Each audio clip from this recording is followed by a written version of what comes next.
It's late April and I'm going to make a few cuts on the mature cherry tree just to open up the centre of it. So how are you choosing each branch? I'm choosing ones that are crossing other branches and or are damaged. So this one here has got some damage. I'm going to remove it right at the trunk. But the last thing that I want to happen is for damage to move into the trunk. Somehow Montbretia grows on this tree. No, I put it there. Okay. I thought it was safer up there than in the soil. Yeah. Okay, so we have a little bit of rot here from that damaged branch has moved down here. We'll have to keep an eye on that.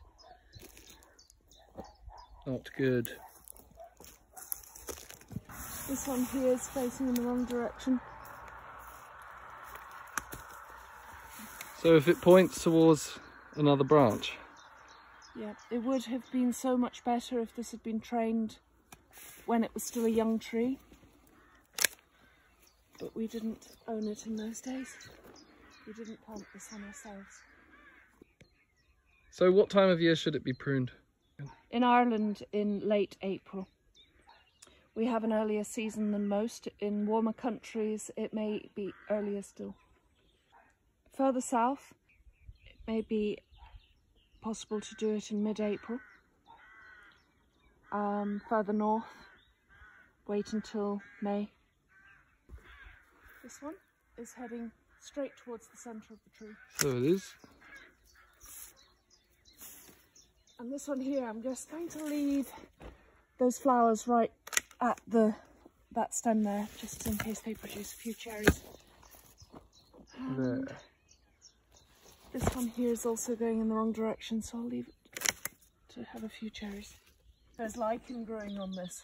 This is doing absolutely no harm at all to the tree, and I wouldn't take it off. You might damage the bark. The digger came in and dug some soil at this point here, and before I noticed, the roots of the tree are damaged, so or rather they're exposed. So we'll take those off. It's too late to save them and put them back again, but all the more reason to take a little bit of the top growth off the cherry. Why is that?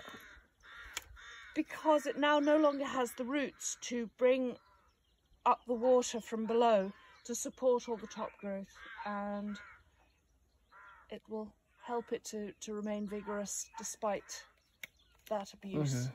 So you remove top growth to balance out the damage in the bottom growth. I think I'm going to take this one out completely because it's crossing over. This one looks quite good with the whole vase shape. That one's going to cross and rob it in the winter storms, so this sort of vase shape is something that we want to encourage. We just have to keep moving around the tree. Have we now opened up that vase shaped appearance? This more? little one in the middle is not great, is he? I left it I trimmed it down and I left it for the flowers, but I can take it off. Let's use it. Since we're being thorough. Now, this here looks like the healthiest, youngest branch. It's got more vigour than most, and we've got a little bit of crossing at the top of it there. Oh, yes, we do. So the crossing is happening with this one here, and this is what looks like a healthy, youthful branch. So I think we'll take off this one.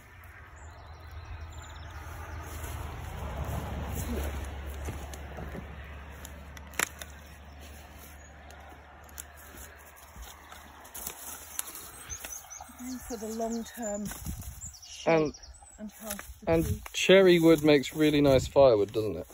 Yes, but these small bits, we'll just chop them up and dry them as kindling. One of the reasons why you want to shape up your trees when they're young is because it gets difficult to reach the top ones. I feel that's enough. That's enough abuse for this poor tree this year. So there you have it, a beautifully pruned cherry tree.